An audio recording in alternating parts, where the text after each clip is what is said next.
Hello, I'm Gabe Matthews for Polyplane.com. Welcome back to the Intro to Rendering series. The last element that we need to discuss before setting up our scene is the camera.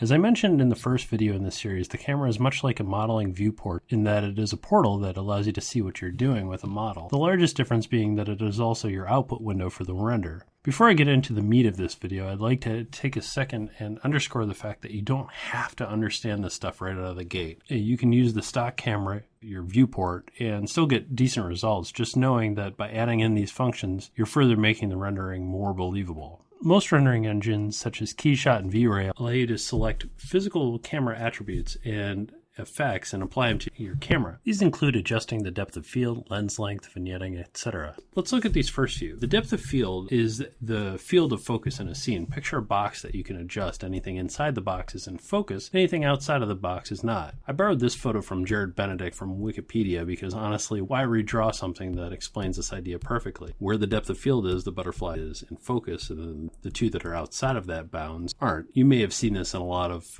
photography or video where they do a rack focus where progressively something closer and further away gets more and less in focus. So the key here is to understand that the depth is adjustable. So more or less of your subject can be in focus. For a while, the whole faux tilt shift photography was really popular on the internet. As shown, here's a great example of the whole faux tilt, and you can see how the depth of field is exaggerated and it actually makes the scene look miniature. The idea was to make large-scale scenes appear really small, and this effect is created by making a really disproportional depth of field relative to the size of the subject matter. We normally think of really small photographs and video done with a small depth of field and medium to large objects having a larger depth of field. This is good to keep in mind when you're rendering your image. Depth of field can be adjusted with the camera, or if you don't want to wait, you can often fake it in post-production, as you can with a lot of other camera settings, but that's kind of how you get that effect. Small things, small depth of field, large things, large depth, meaning that things within that larger box are all in focus. Next up with lens length, look at the two images here.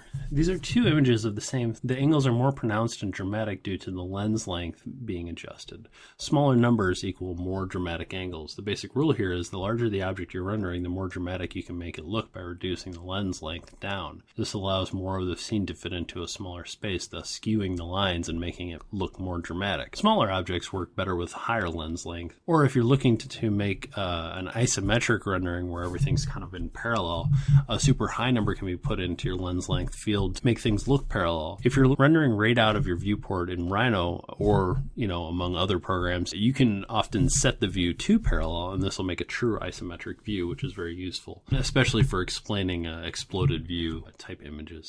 Vignetting is the lessening of brightness around the edges of your render to create a little more mood to your renderings. Do you need to use vignetting every time? No. Should you consider using it for images where you're trying to sell an idea? Doesn't hurt. I use the rule that if I'm just trying to communicate an idea, I omit any sort of vignetting as I'm trying to just communicate an idea. If I'm trying to sell an idea, I do add subtle vignette, and I typically blur out, subtle is key, peripheral information that keeps the big idea in focus. There are plenty of other controllers to adjust and fiddle with, but these are just the three that we're going to be looking at in our rendering at the end of this video series. In the next video, we're going to set up our scene and prepare to render, so stay tuned. Thanks so much for coming by and have a great day.